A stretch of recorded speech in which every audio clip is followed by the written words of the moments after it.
안녕하세요. 라이프노트입니다. 오늘 갖고 온 주제는 금리에 대해서 한번 가볍게 이야기를 해볼까 합니다. 금리는 단순히 은행 이자인 줄만 알고 계시는 사회초년생분들이 매우 많으신 것 같습니다.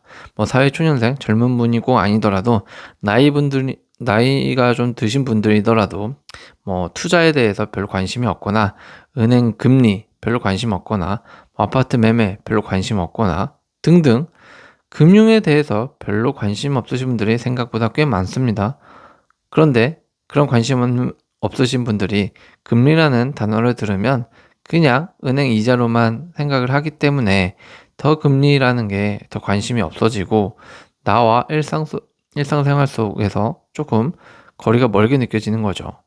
금리라고 하면 대부분 은행 이자만 떠올리는데 틀린 말은 아닙니다. 사실 금리는 그보다 훨씬 더 중요한 개념이에요.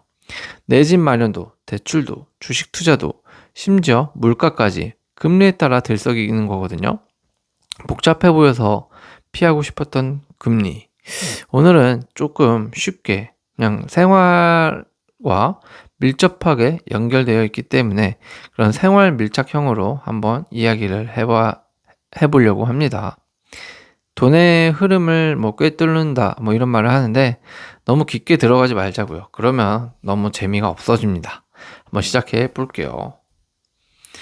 금리 너무 어렵게만 생각하지 말자라는 거예요. 왜냐? 재미가 없어지고 금융학적으로만 접근하니까 사람들이 오히려 관심을 조금 덜 가지려고 하는 것 같아요. 어려우면 일단 관심을 안 가지려고 하고 회피하려고 하잖아요. 마찬가지인 것 같아요. 너무 어렵게만 생각하지 말자.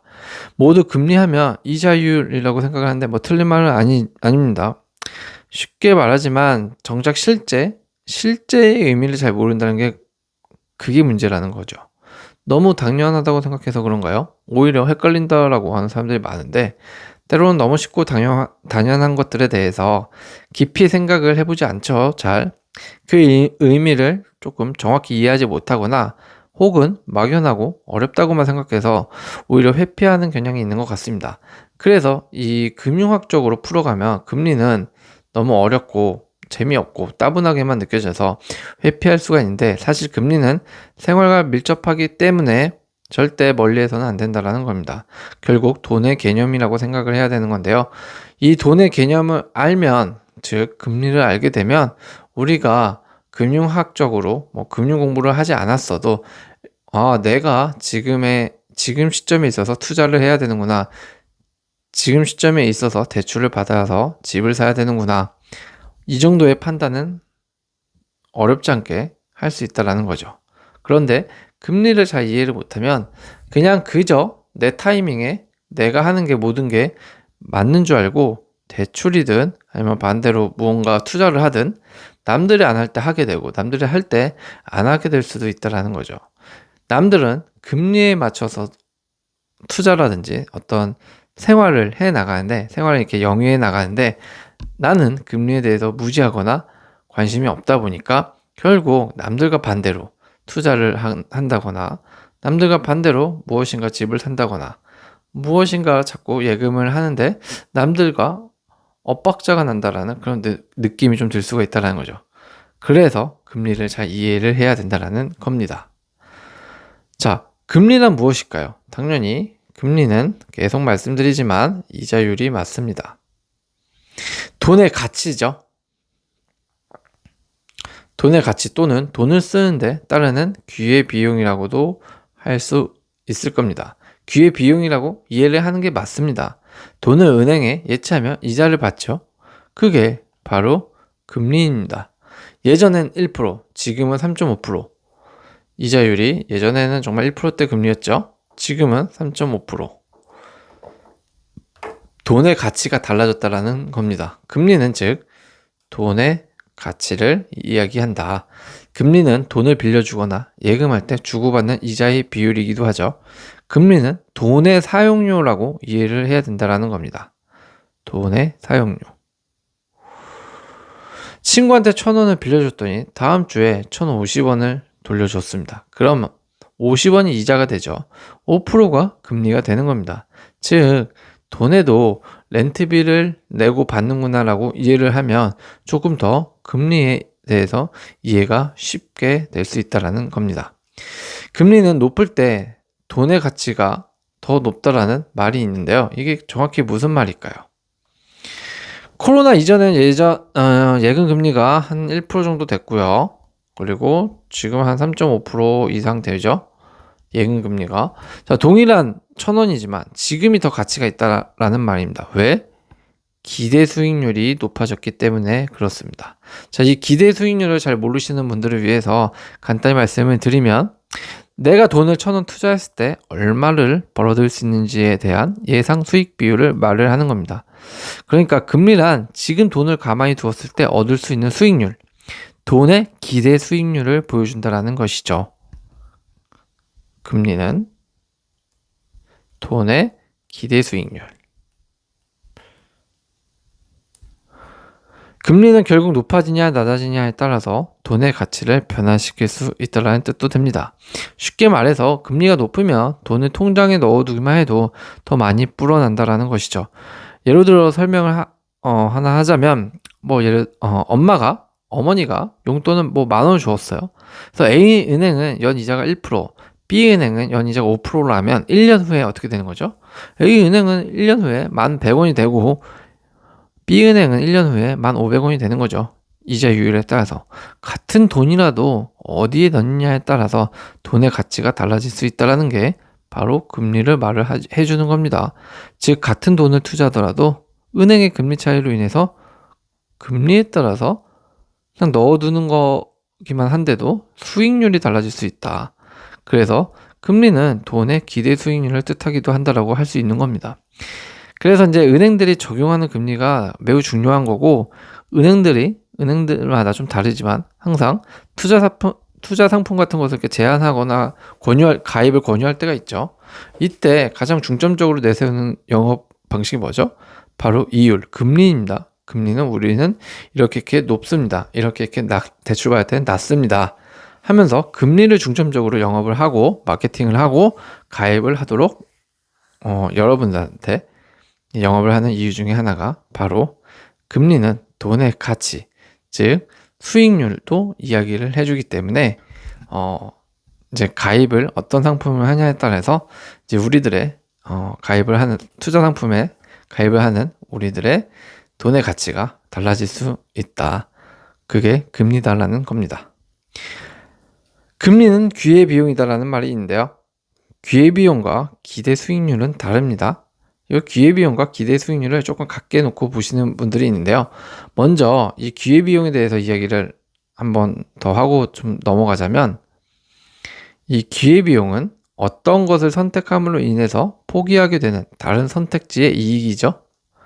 하나를 포기하고 하나를 선택함으로써 하나의 선택지의 이익입니다. 즉 무언가를 선택하는 순간 다른 선택을 못하게 되니까 그 잃은 기회가 바로 기회비용이 되는 거죠. 예를 들면 돈을 빌릴 때, 대출을 할 때 금리가 1%면 수익으로 2%만 벌어도 이익이 되는 거죠. 근데 금리가 3.5%면 2% 벌어선 손해가 됩니다. 더 많은 수익을 어디에서든지 내야지 돈을 대출받은 의미가 있다는 겁니다. 즉 같은 액수의 돈도 언제 가지고 있느냐에 따라서 그 쓸모가 달라질 수도 있다는 뜻이 되는데, 그에 영향을 주는 게 금리라는 거죠. 쉽게 말해 지금 시점에서 쓰는 돈이 빌리는 돈이 이 금리에 따라서 더 유용할 수도 있고 아닐 수도 있다는 겁니다. 지금 시점에서. 예를 들면 10년 전에 떡볶이가 500원이었는데 지금 3,000원 정도 하죠. 그러면 그때 1,000원이면 떡볶이를 2개를 샀지만 지금은 한 반 개 정도밖에 못 산다라는 겁니다. 그래서 예전에 1,000원이 더 가치 있었던 거구나 라는 이론이 성립이 되는 거죠. 그러니까 기회비용에 대해서 한 가지를 좀 더 말씀을 드리면, 현금을 집에 보관하는 경우 있다라고 칩시다. 그러면 집에 그냥 1,000만 원을 그냥 보관하면 불어나는 게 없겠죠. 반면에 은행 이자가 연 3%라고 한다면 여러분들은 그 1,000만 원을 은행에 넣어두면 1년 뒤에는 30만 원을 벌어들일 수가 있습니다. 하지만 집에 두면 30만 원을 포기하게 되는 거죠. 그게 그 30만 원이 바로 금리이고, 여러분이 이 집에 돈을 둔 선택에 대한 기회비용이다라고 말을 하는 겁니다. 그래서 우리는 특히 돈을 빌릴 때, 대출받을 때 금리를 따지는 이유가 바로 이런 기회비용을 알아보고 더 이익이 되는 쪽으로 선택하기 위한 것이 되는 것이죠. 그럼 대체 금리는 누가 결정하나? 당연히 금리는 수요와 공급의 시장 논리에 의해서 결정이 되겠죠. 하지만 보통 한국은행이 기본적으로 기준금리를 조절하고 여기에 가상금리 등을 더해서 우리가 대출받는 금리가 결정되지만 실질적인 금리는 시장의 수요와 공급이다. 당연한 겁니다. 돈을 많은 사람이 필요로 하면 어떻게 되죠? 금리가 오릅니다. 즉 수요가 오르면 가격도 오르죠. 돈을 쓰고 싶은 사람이 많을수록 금리가 올라가고 반대로 없으면 내려간다라는 거죠. 수요와 공급은 당연한 겁니다. 쉽게 말해서 돈이 인기가 많을수록 비싸진다라는 거죠. 뭐 예를 들면 여름에 선풍기가 엄청 필요하니까 선풍기 가격이 오르겠죠. 반면에 겨울에는 할인해서 선풍기를 판매합니다. 돈도 마찬가지죠. 사람들이 집을 사고 주식 투자하고 싶어서 돈을 빌리려고 할 때는 금리가 올라갑니다. 돈도 수요가 많으면 몸값이 비싸지는 원리가 된다. 이렇게 보시면 됩니다. 반대로 돈을 쓸 데가 없어 하면 금리가 내려가겠죠. 금리가 내려간다는 것은 무슨 뜻일까요? 수요가 내려가니까 당연히 가격이 내려간다. 이는 너무 당연하고 쉬운 원리인데 그냥 경제 이론일 뿐인데 이 부분에 대해서 금리와 연관을 시켜서 잘 생각하지 못하시는 분들이 좀 계시더라고요. 생각보다 복잡할 수 있지만 생각보다 복잡하지 않은 쉬운 경제 이론이다. 이렇게 보실 수가 있을 겁니다. 그러면 금리 하면 항상 물가 이야기하고 떼놓을 수 없게 같이 기사에 나오는 단어일 수가 있겠는데요.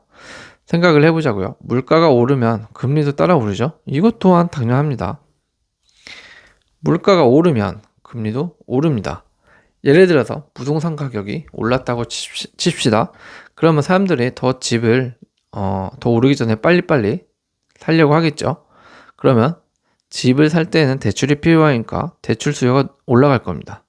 대출 수요가 올라가니까 당연히 돈의 수요가 올라갈 거고요. 돈을 찾는 사람들, 그러니까 돈의 수요가 많아지니까 당연히 금리가 올라가게 되는 형상이죠. 왜? 돈이 필요하니까, 돈의 가치가 높아지고 있으니까 라고 생각을 하면 되는 거죠. 0.1%라도 금리가 낮을 때 더 빨리 빌리려고 하는 그런 심리 차이라는 겁니다. 물가가 오르면 돈의 가치는 떨어져요. 그래서 금리도 보통 같이 오릅니다. 그런데 간혹 물가하고 금리하고 동일시하는 사람들이 있습니다. 아닙니다. 이건 개인적으로 조금 개념 정리를 해야 되는데 물가하고 금리하고는 조금 다르다. 네. 이거를 혼동하시면 안 돼요. 쉽게 말해서 돈으로 살 수 있는 게 줄어드니까 돈을 빌릴 때 보상을 더 요구한다라고 보면 되는 겁니다. 예를 들면 작년에 아이스크림이 1,000원이었는데 올해 1,500원이 됐어요. 그럼 1,000원으로는 더 적게 살 수 있게 되죠. 뭐 실제로는 한 개도 못 사는데 그냥 이해를 돕고자 적게 살 수 있다고 제가 표현을 한 겁니다. 아무튼 이렇게 되면 그 돈의 가치는 떨어진 거라고 보시면 됩니다. 그래서 은행도 더 많은 이자를 요구를 한다는 것이죠. 아이스크림 값이 오르면 돈의 몸값, 즉 돈의 가치, 화폐의 가치가 달라지는 거네라고 이해할 수 있게 된다는 거죠.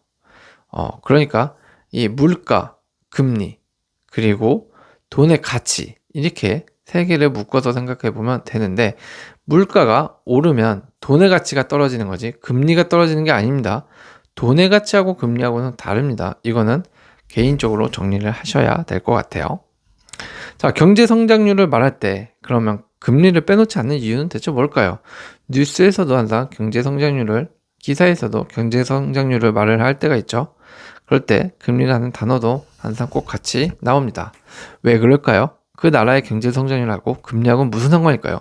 그냥 이자만 왔다 갔다 하는 거 아닐까요? 라고 생각을 할 수가 있는데 자, 성장 잠재력이 높은 나라가 보통은 금리가 높습니다. 왜냐? 할 게 많기 때문에. 그러면 돈의 가치가 높다라고 표현할 수가 있는데요. 반면에 선진국처럼 성장이 정체된 나라는 금리가 낮아요. 할 게 없어요. 더 돈 갖고 해줄 게 없다는 거죠. 즉 돈의 가치가 낮다라고 표현을 할 수 있는 겁니다. 한국도 과거 고도 성장기 때 70년대, 80년대, 90년대에 보면 저축을 강요하던 시대였습니다. 이때 그때만 보더라도 거의 70에서 90년대 보면 대한민국 같은 경우에도 금리가 15% 이상이었습니다.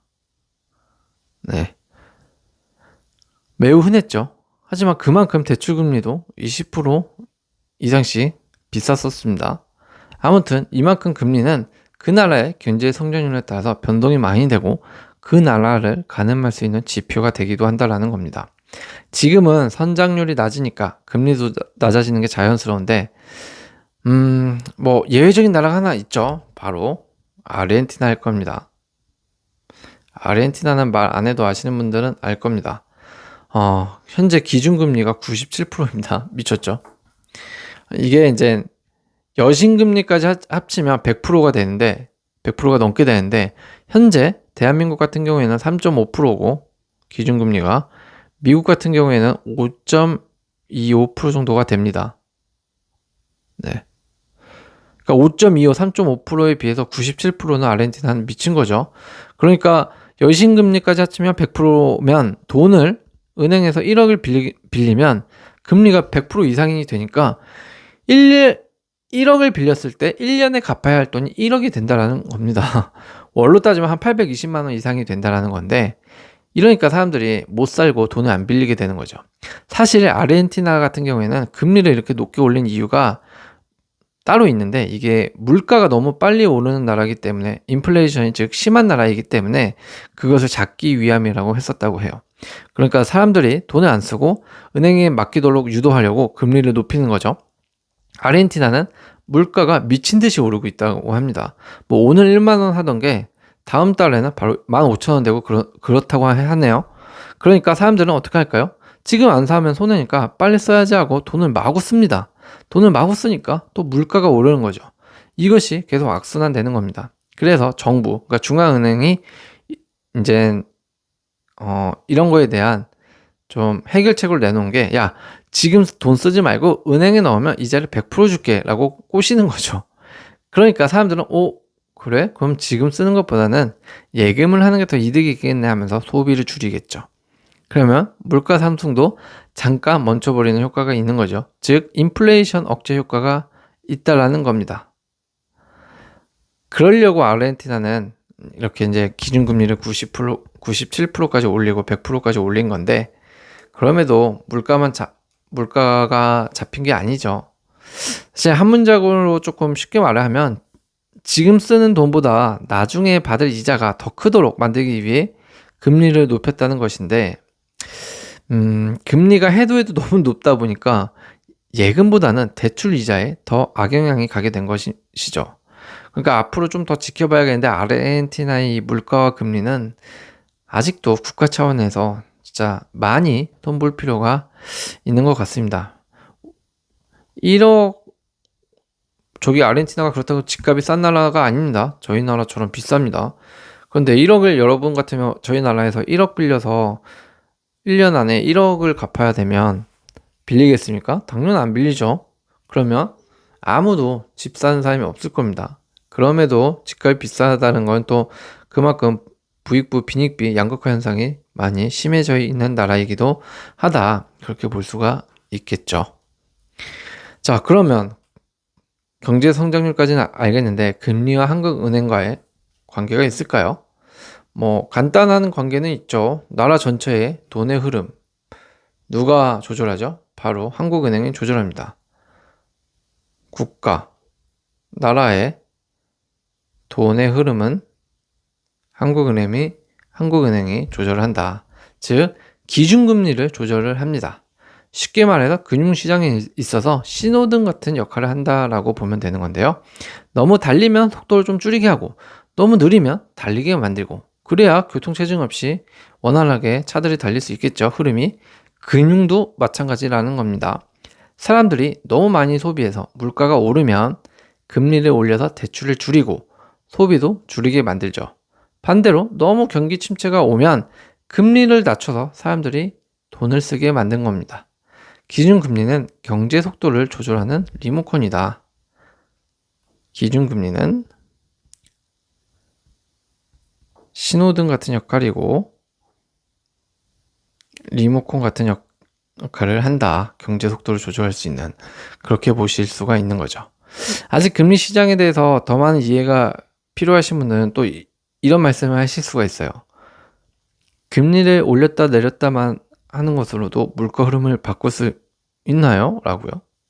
더 쉽게 말씀을 드리면, 물가가 너무 오를 때, 예를 들면 돈을 많이 쓰니까 물가가 미친 듯이 오르겠죠. 그럼 은행에 넣으면 이자 더 줄게, 소비 좀 줄여, 이렇게 되는 거죠. 그러면 금리가 다시 인상하게 될 거고, 돈 쓰는 사람들이 줄어들 거고, 그럼으로 인해서 물가가 잡히는 원리가 되는 겁니다. 네, 이게 꼭 일반화가 될 수 있고, 이렇게 하면 이렇게 물가가 잡힙니다. 꼭 100% 들어맞는 것은 아니지만 대개 흐름이 금리 시장과 이런 경제 흐름은 이렇게 조절할 수 있고 갈 수 있다는 겁니다. 물가의 흐름은. 때문에 금리 하나로도 물가의 흐름을 바꿀 수 있다. 이 말이 맞는 거죠.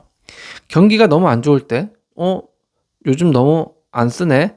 대출 이자 좀 낮춰줄 테니까 돈 좀 써봐 하고 돈을 푸는 거죠. 금리 인하를 하게 되는 거죠. 한 가지 더 예를 들면, 그러면 인하를 하게 되면 금리가 적금 들어도 돈이 얼마 안 나오니까 차라리 이번에 좀 모았던 정기예금 좀 만기되면 한번 깨서 그동안 못 갔던 가족여행 한번 갑시다 라고 하면서 돈을 쓸 수도 있게 된다라는 겁니다. 왜냐?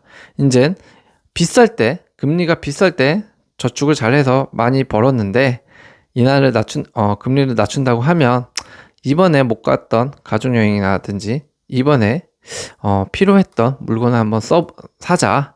은행에 넣어도 돈 얼마 안 들어온다 라고 하면서 금리 인하만 했을 뿐인데, 이렇게 경제 흐름이 가정 세대의 어떤 돈의 흐름이 바뀔 수도 있다는 겁니다.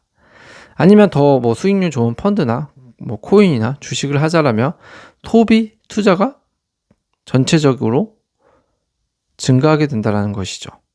그러니까 전반적으로 경기를 살리는 효과가 생길 수도 있다. 그렇게 말씀드릴 수가 있겠습니다. 그러니까 이제 금리, 한국은행, 물가, 이거를 너무 막 다 따로따로, 그리고 막 듣기 싫어하지 마시고 다 한 패키지라고 보시면 됩니다. 한국은행과 금리, 돈의 흐름, 물가, 이런 거는 다 한국은행도 하고, 그리고 금리가 영향을 주고, 지금 경기가 너무 안 좋을 때는 좀 금리를 낮춰서, 대출 이자도 좀 낮춰서 돈을 쓰게 하고, 물가가 너무 오를 땐 금리를 좀 인상해서 돈 쓰는 사람들을 좀 줄어들게 해서 물가를 좀 잡자, 이렇게 이해를 하면 되겠네요. 그러니까 금리는 굉장히 우리 생활 속 전반적인 가계 경제에 많은 영향을 준다, 이렇게 볼 수가 있습니다. 금리는 단순한 숫자가 아니라고 저는 말씀드리고 싶네요. 돈의 가치, 앞서 말씀드렸던 수요, 기회 비용, 성장 가능성 등을 종합적으로 측정할 수 있는 경제의 체온계를 의미한다고 봅니다. 그리고 우리 모두의 소비, 투자, 꿈, 우리가 갖고 있는 계획에 영향을 주는 기준선도 되기도 한다는 거죠.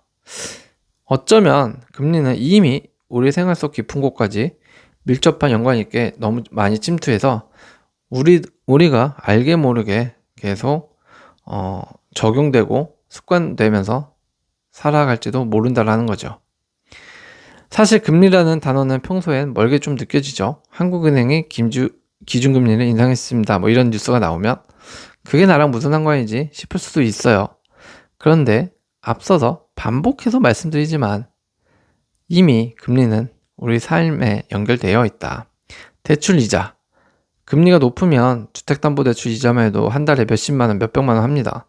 결혼을 미루는 사람, 집 마련을 보류하는 사람, 심지어 장사를 접는 자영업자까지 생겨나는 거죠. 반대로 금리가 낮으면 이자는 줄고 소비도 돌고 경제가 움직이게 되는 거죠.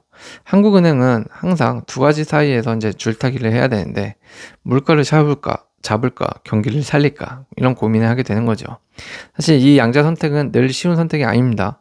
물가를 너무 잡으려다 보면 경기가 얼어붙을 거고요. 경기를 너무 부양하려다 보면 물가가 치솟겠죠. 이런 선택은 하루아침에 정답이 보이지 않기 때문에 경제 데이터, 세계 정세, 심지어 미국 금리까지 모든 걸 고려해서 결정하게 된다는 것을 아셔야 합니다. 그러니까 금리는 절대 단순히 은행, 이자, 숫자만 이야기하는 것이 아니다. 앞서 말한 전반적인 경제의 체형계를 의미한다. 경제를 측정할 수 있는 하나의 큰 틀의 기준선이 될 수 있다. 이렇게 보시면 되겠네요.